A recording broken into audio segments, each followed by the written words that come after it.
بسم اللہ الرحمن الرحیم۔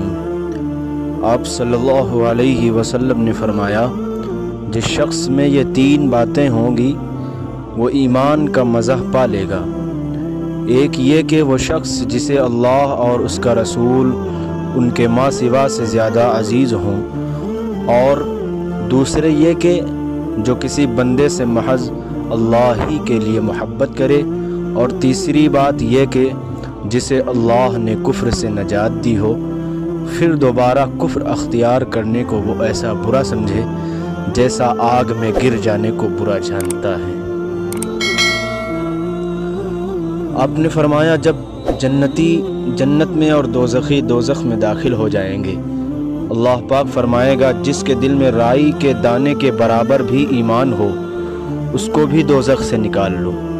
تب ایسے لوگ دوزخ سے نکال لیے جائیں گے اور وہ جل کر کوئلے کی طرح سیاہ ہو چکے ہوں گے، پھر زندگی کی نہر میں یا بارش کے پانی میں ڈالے جائیں گے۔ یہاں راوی کو شک ہو گیا ہے کہ اوپر کے راوی نے کون سا لفظ استعمال کیا۔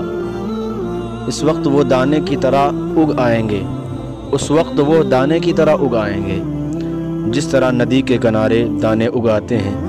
کیا تم نے نہیں دیکھا کہ دانہ زردی مائل پیچ در پیچ نکلتا ہے؟ وہیب نے کہا کہ ہم سے عمر نے حیا کی بجائے حیات اور خردل من ایمان کی بجائے خردل من خیر کا لفظ بیان کیا۔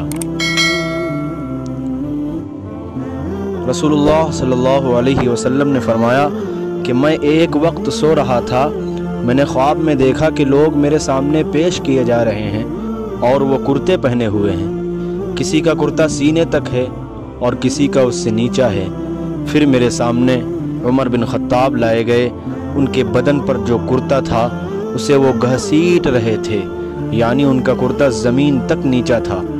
صحابہ رضی اللہ عنہ نے پوچھا کہ یا رسول اللہ، اس کی کیا تعبیر ہے؟ آپ نے فرمایا کہ اس سے دین مراد ہے۔ ایک دفعہ رسول کریم صلی اللہ علیہ وسلم ایک انصاری شخص کے پاس سے گزرے، اس حال میں کہ وہ اپنے ایک بھائی سے کہہ رہے تھے کہ تم اتنی شرم کیوں کرتے ہو؟ آپ نے اس انصاری سے فرمایا کہ اس کو اس کے حال پر رہنے دو، کیونکہ حیا بھی ایمان ہی کا ایک حصہ ہے۔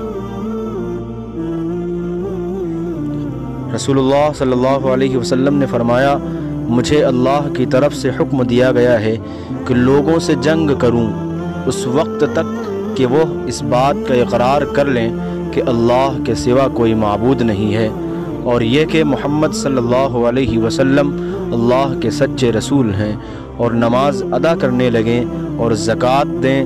جس وقت وہ یہ کرنے لگیں گے تو مجھ سے اپنے جان و مال کو محفوظ کر لیں گے، سوائے اسلام کے حق کے۔ رہا ان کے دل کا حال تو ان کا حساب اللہ کے ذمے ہے۔